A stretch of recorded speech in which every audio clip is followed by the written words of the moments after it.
Good evening and welcome to BJC Mitzvah, day number 228, part 2. Use the Sefer Hachinuch Mitzvah that keeps your soul in its way.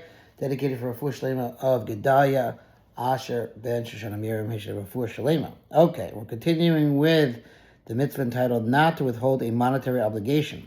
The Chinuch explains why there are numerous prohibitions with regard to ill-gotten gains in all of their various forms. Now, although the prohibitions of withholding money, this mitzvah, of robbing brazenly, and of stealing, which is going to be mitzvah 224, have a single theme, despite the fact that the means by which each is perpetrated is different from the other. For the underlying idea conveyed by all three of these prohibitions is that a person not unlawfully take money or possessions from his fellow in any way. The Torah nevertheless enumerates these prohibitions separately and does not include all three in a single prohibition. The reason for this is that since it is common for people to unlawfully take property from one another in these three diverse manners, Scripture enumerates all of them and warns against each one of these means of theft individually. This is similar to what our sages of blessed memory stated in Tractate Bava Metzia, Parak HaMakabel, chapter of HaMakabel. Rava said withholding money is essentially the same as robbing.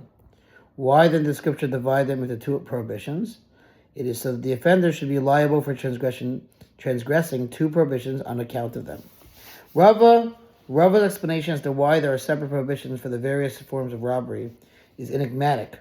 For why indeed would the Torah seek to create more liability for the offender? The Chinuch explains.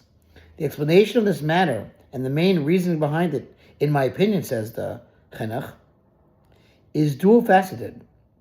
First, with regard to anything that the Almighty, blessed is He, desired for our benefit to greatly distance us from, He provided us with an abundance of prohibitions in its regard.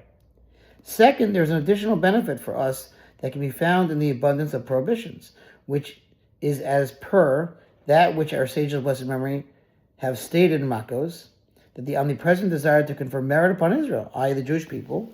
Therefore, He gave them mitzvahs in abundance.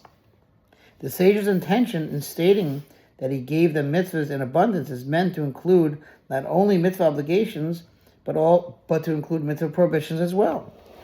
That is, He gave the Jewish people an abundance of prohibitions with regard to something that could be conveyed in a single prohibition, as is the case here with regard to the various forms of unlawfully taking another person's property, where it would have been possible to simply enjoin us in a general way by commanding, do not unlawfully take someone else's money.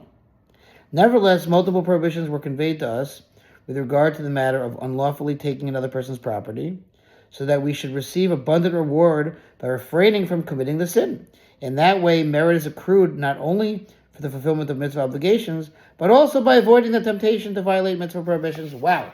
We will continue with this mitzvah, God willing, tomorrow. Thanks for listening to Spot's Future Mitzvah 36. 100 for the gold. A wonderful rest of your evening.